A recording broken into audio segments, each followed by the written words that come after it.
Hayatı boyunca kaybolmuş, sarhoş ve isyankar birisi vardı. İnsanlara zulmederek haklarını yerdi. Faiz yerdi. İnsanlara eziyet eder, mallarını haksız yollarla ellerinden alırdı.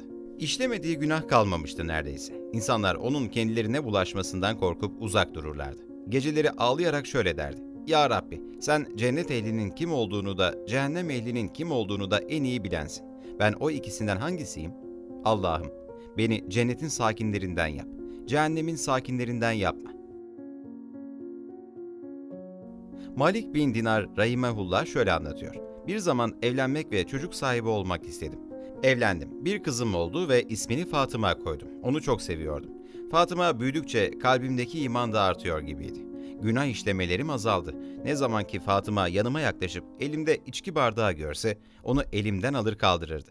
O zamanlar henüz 2 yaşındaydı. Sanki bu işi ona Allah yaptırıyor gibiydi. Fatıma büyüdükçe Allah'a bir adım daha yaklaştım. Yavaş yavaş günahlardan da uzaklaşıyordum.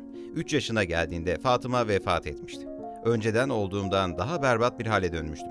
Mümin insanlarda bulunan, belalara ve musibetlere dayanma gücü veren sabır benden silinip gitmişti sanki. Eski halimden daha kötüydüm. Şeytan da benimle adeta oyun oynuyordu. Şeytan bana, yine eskisi gibi sarhoş olsan hiçbir şeyi hissetmez, hatırlamazsın diyordu. Maalesef yaptım. İçki içmeye başladım ve sarhoş olmak için çabaladım. Gece boyunca içtim. Sonunda rüyalar görecek kadar sızmışım. İşte o rüyayı o zaman gördüm. Kendimi kıyamet gününde görmüştüm. Güneş batmıştı. Denizler kaynar sulara dönüşmüştü. Yer sallanıyordu. İnsanlar mahşerde toplanmıştı. İnsanlar bölük bölük geliyorlardı. Ben de insanların arasında yürüyordum. Birinin sesini duyuyordum. "Ey falan oğlu filan, topallayarak huzura gel." İsmi anılan filanca kişiyi görüyorum. Yüzü simsiyah bir halde yürüyüp gidiyor. Sonra o seslenen kişinin benim adımla seslendiğini duyuyorum. O anda bütün insanlar yok oluyor sanki. Yeryüzünde benden başka kimse kalmıyor. Bir yılan görüyorum. Çok büyük, muazzam, güçlü kuvvetli bir yılan. Ağzını açarak etrafımda dolanan yılana bakıyorum. Yılandan o kadar korkuyorum ki koşarak oradan uzaklaşıyorum. Sonra yaşlı, zayıf bir adam görüyorum. Ona "Beni bu yılandan kurtar" diye feryat ediyorum. Bana "Evladım, ben zayıf bir ihtiyarım, nasıl yapayım? Ama şu tarafa doğru koşarsan belki kurtulursun" diyor. Gösterdiği tarafa doğru koşuyorum. Yılan da hızla peşimden geliyor. Bir anda ateş de burun buruna geliyorum.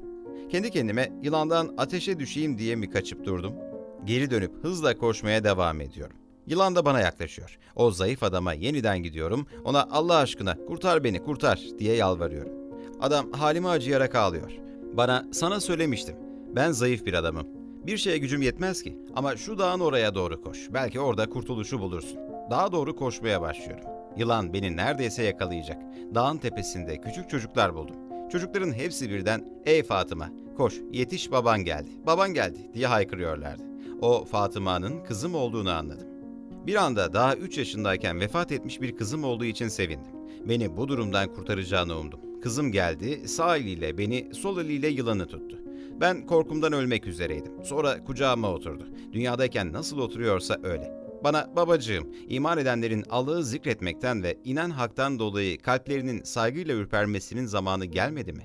dedi. Ona "Kızım, bana bu yılanın ne olduğunu söyle" dedim. Bana dedi ki "Bu yılan senin kötü amellerindir. Onu sen büyüttün, besledin, öyle ki neredeyse seni yiyecekti. Biliyorsun babacığım, dünyadayken işlediğimiz ameller kıyamet günü şekilli varlıklar olarak karşımıza çıkacaklardır.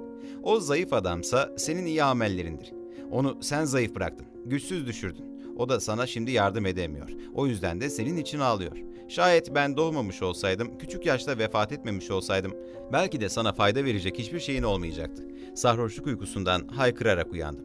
"Geldi ya Rabbi, geldi ya Rabbi. Zamanı geldi. İman edenlerin Allah'ı zikretmekten ve inen haktan dolayı kalplerinin saygıyla ürpermesinin zamanı geldi." Gidip abdest aldım. Sabah namazını kılmak için evden çıktım. Tövbe etmek ve Allah'a dönmek istiyordum. Mescide girdiğimde imam aynı ayeti okuyordu. "İman edenlerin Allah'ı zikretmekten ve inen haktan dolayı kalplerinin saygıyla ürpermesinin zamanı gelmedi mi?" Hadid 16. Haykırarak ağladım. Bu Malik bin Dinar rahimehullah'ın hikayesidir. Kendisi sahabelerden sonra gelen neslin alimlerindendir. Geceler boyunca ağladığı rivayet edilir. Her gece mescidin kapısında durur ve bağırarak şöyle derdi: "Ey isyankar ve günahkar kul, Mevlana dön. Ey gafil kul, Mevlana dön. Ey kaçmaya çalışan kul, Mevlana dön. Mevlan sana gece gündüz sesleniyor. Sana diyor ki, o bana bir karış yaklaşırsa ben ona bir arşın yaklaşırım. O bana bir arşın yaklaşırsa ben ona bir kulaç yaklaşırım.